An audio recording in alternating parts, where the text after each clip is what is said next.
Hola, buenas, mi nombre es Estadístico y hoy os voy a hablar sobre la estadística. Comencemos con su definición. La estadística es la parte de las matemáticas que estudia una serie de datos para compararlos y sacar conclusiones. La estadística es algo que ha existido durante gran parte de la historia. Los egipcios la utilizaban para hacer censos de sus ciudadanos y los bienes de estos. Dentro de la estadística hay que tener en cuenta varios conceptos, entre los que estamos. La población. Se trata del número total de individuos sobre el que se va a realizar un estudio de un dato determinado. Un ejemplo podrían ser los alumnos de un colegio. La muestra. Cuando el conjunto que se quiere estudiar es demasiado grande, se coge una parte de ese conjunto. Este grupo debe ser representativo del conjunto, además debe de elegirse al azar. La variable estadística. Se trata del dato característica que se va a estudiar. Un ejemplo podrían ser el color favorito de los alumnos. La variable cuantitativa es aquella que estudia algo que se expresa en números. La variable cuantitativa puede ser discreta, si toma valores enteros, como por ejemplo cuando se quiere estudiar la cantidad de hijos que tiene la familia de un determinado pueblo. Una persona no puede tener 2,6 o continua. Si toma valores dentro de un intervalo, como por ejemplo la altura de los jugadores de un equipo de baloncesto, puede variar desde los 1,80 metros hasta los 2 metros.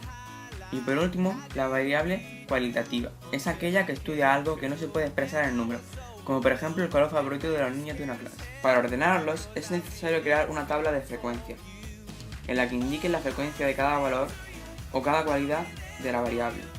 Es decir, además de la frecuencia absoluta, que es el número de veces que aparece cada valor, es necesario poner la frecuencia relativa, que es el resultado de dividir la frecuencia absoluta entre el número total de datos, y la frecuencia acumulada, que es sumar la frecuencia absoluta de cada valor con la de los anteriores. Tras realizar la tabla de frecuencias, existen diferentes formas para poder dar a conocer los datos del estudio. El diagrama de barra, que consiste en representar mediante barras los valores de la variable, con la altura proporcional a su frecuencia absoluta. Se utilizan ejes de coordenadas para representarlas. Un ejemplo es el que tenemos en la pizarra, el cual representa las notas de la tabla de frecuencia anterior. Es importante que el grosor de cada barra sea igual en todos los casos. Si unimos los extremos de las barras de un diagrama de barra con una línea, obtenemos un polígono de frecuencia. Diagrama de sectores. Consiste en representar los valores de la variable en sectores circulares. Así se calcula la amplitud de cada sector, dividiendo 360 grados entre el número de valores total, y ese número lo multiplicamos por la frecuencia de cada valor. La pirámide de población. Este es un gráfico especial que solo se puede utilizar para estudiar la evolución de una población determinada. Y por último, el mapa de color plata. Este tipo de gráficos se realizan sobre mapas.